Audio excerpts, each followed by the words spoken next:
Please ignore the fact that my hair is wet. Hello everyone and welcome back to my channel, and I am back with another spooky video. And for today's video, it's a very spooky, interesting story. And this story is about a real-life killer clown. So it's basically kind of like a real-life It. Like, it's a very interesting story, so stay tuned. And before making this video, I just want to say that I don't mean any disrespect towards the victim or the family. It's a very sad case, and I'm really sorry for the loss in this case. So I don't mean any disrespect towards the victim or the victim's family. This story comes out of good old Florida. That state is a flippin' mess. And this crime takes place in the Aero Club of Wellington, Florida, which is a rich community full of affluent families and affluent people. Wellington, Florida, a hidden jewel in the crown of Palm Beach County, an area synonymous with power and money. The 35th president played here at the Oceanside Kennedy compound. The 45th wines and dines at the legendary Mar-a-Lago, 126 rooms, 20 acres. But it's not just celebrities who are doing well in Wellington, so are most other homeowners. Get this, many land their own private planes on a 4,000-foot runway located smack in the middle of their backyard. So Marlene Warren lived there with her husband Joseph and her two sons Johnny and Joey. Marlene's older son Johnny died in a car accident a couple years before the day that would change everyone's life. On May 26th of 1990, her happy, comfortable life would come to a tragic end. On that day at 11 a.m., it was just a normal, relaxing weekend. Marlene was having brunch with her son and other family friends, and she was just, having a nice, relaxing day. But then she gets a knock on the door, so she goes to open the door, and there's a clown with a balloon that says, "You're the greatest," and a bouquet of flowers in a basket. As she's looking at them, she says, "Ooh, these are pretty." But then out of nowhere, the clown pulls out a gun and then shoots her. And after the clown shoots her, they slowly back away, jump into the car, and then just drive away, never to be seen again. Now, Marlene's son Joey witnessed what happened, and he was able to identify the car, and the car was a white 1990 Chrysler LeBaron. Joey witnessed the car driving away, so he was able to identify the car to the police. Now, Joey's other friends were also there, and they were also able to identify the car as well. Now, Joey and his friends were lucky because there was a neighbor by the name of Bill Kramer who was out walking his dog, and they told him to go call the police, so he went to go and call the police, and they were able to get Marlene to the hospital, but sadly, 2 days later, Marlene would die of her gunshot wounds. Now, Marlene's family and her friends were shocked because they wondered who would do this to her. Why would somebody shoot her? Why would somebody want her killed? Because according to friends and acquaintances and other people in Marlene's life, they said she was a very nice person. She was very friendly to everyone. She was a very friendly, hard-working businesswoman. She got along with everybody, and she didn't have any enemies, so people were wondering why would somebody want to kill her. Now, here's the creepy thing. Marlene and her family, they loved clowns. In Marlene's parents' house, they had a whole room dedicated to clowns, like paintings, sculptures. In fact, Marlene had painted a clown as a teenager. Here is a set of 3 clowns. Eerily, Mom Shirley tells us the family always liked clowns. In fact, here's their circus room in their home. Yeah, I kind of look at this one right here and say, hey, things will turn out all right. I feel, well, he's sad because Marlene was killed. Did you buy these after Marlene was killed? I had them even before. Marlene hauntingly painted this one as a young girl. This picture here is a painting of a clown. Marlene painted it when she was a teenager, and I think it's quite a coincidence. And I'll keep it forever, that is for sure.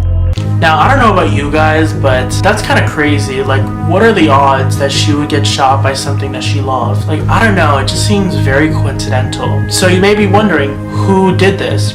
So one of the first suspects was Marlene's husband, Michael. Now, that day, Michael had an alibi. He was at a racetrack with some friends, and during the shooting, he was actually in the car on the way there, so he did have an alibi. Now, it should be noted that Marlene and Michael were having marital problems. Their marriage was not perfect. They were having struggles, and at one point, Marlene had told her mother, "If something happens to me, Michael did it." And I don't know about you guys, but that's pretty damning if you ask me. Like, the fact that she said that is kind of creepy. I could see it making sense because the person who shot Marlene or who orchestrated Marlene's death must have known that she loved clowns and that she had an obsession with clowns. So I think that's really interesting. Now, here's a very coincidental thing. 4 days after Marlene's shooting, a car was found at an abandoned lot, and the car was a white Chrysler LeBaron, and this car was from a car lot, and guess which car lot it was from? It was from Michael Warren's car lot. Now, Michael Warren ran a business where he would sell used cars to people, In that Chrysler LeBaron, there was an orange clown wig, and the investigators took the wig and they would test the clown fibers to see maybe what was in it. Now keep in mind, this was the 1990s.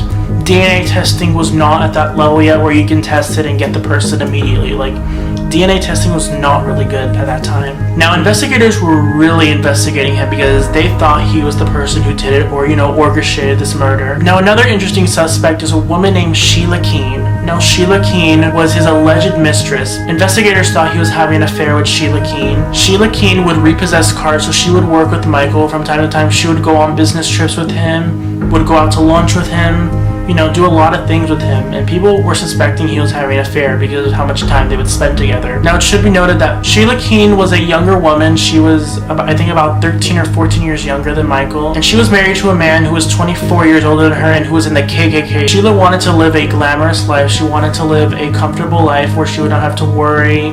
She gets to be happy, have a lot of money, and that's what she wanted with her life. Now, another interesting thing is that Michael Warren was actually paying for an apartment for Sheila. At this time, Sheila was having marital problems of her own, and she was not happy, so she was trying to leave her husband. So Michael Warren paid for an apartment for her, and he was there so often that neighbors thought that they were a married couple.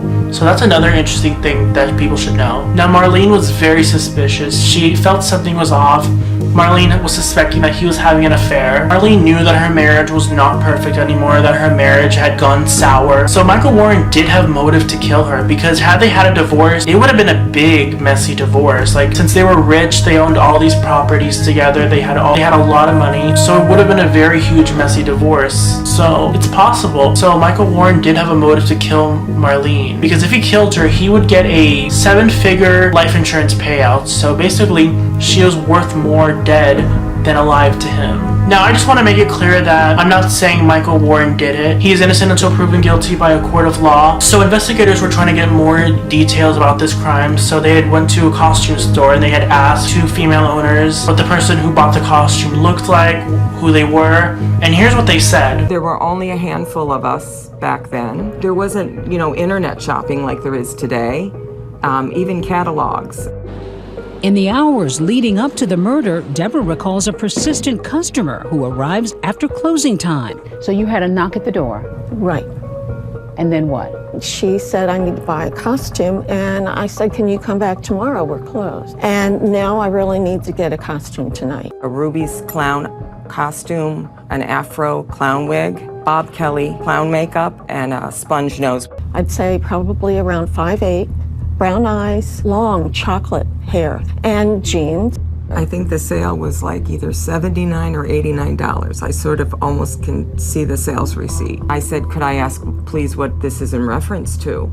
And he said, well, you're probably going to read about it all over the papers tomorrow morning, but a woman was shot at her front door.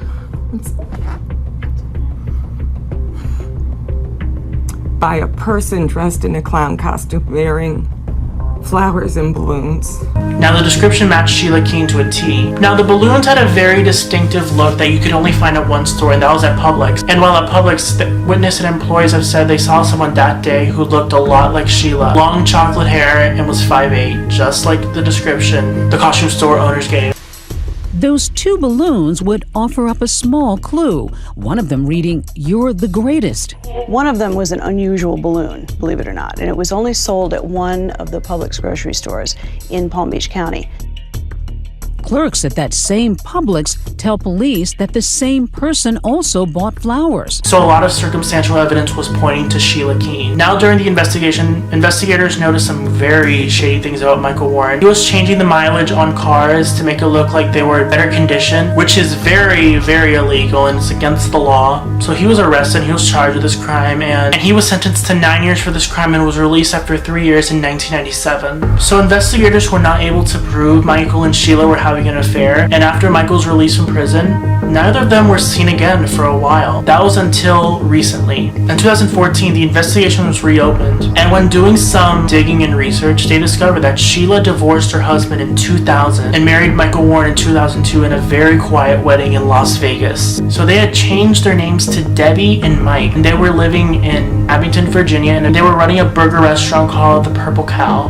Well, I'm here on the main street of Abington. It's a historic, quaint town where this story of one of their own charged with a heinous crime from decades ago continues to be front page news. In Palm Beach County, she's called Sheila Keene Warren, but here she's Debbie, and in her neighborhood 15 minutes away from here, people are talking, but they don't really know what to say. A beautiful neighborhood, nice, friendly people all around. I just felt so welcome in their home, and them and ours too. We have wonderful neighbors here, and they were, you know, fit right in. This is the community where the couple has been living. It's a secluded, upscale neighborhood nestled in the mountains. You can see the house is right down here where there's just a picturesque view of rolling hills and a lake in the back. Up until recently, Blevins told me the Warrens spent 6 days a week at the small drive-through restaurant they once owned in nearby Kingsport, Tennessee. It's called the Purple Cow. Once this case was reopened, investigators did a much better job. They retested the clown wig fires, and they were able to conclude that the DNA on that wig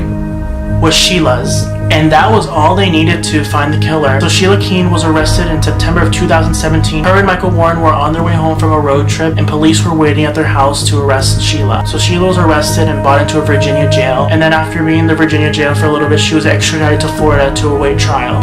54-year-old Sheila Keene Warren is charged with killing 40-year-old Marlene Warren in 1990. She was arrested in Virginia and extradited back to Florida, where she faced a judge this week. First-degree murder with a firearm. Sheila proclaimed her innocence through her attorney. My client will plead not guilty. She vehemently denies her guilt and will proceed as usual. Sheila Keene Warren is being held without bond.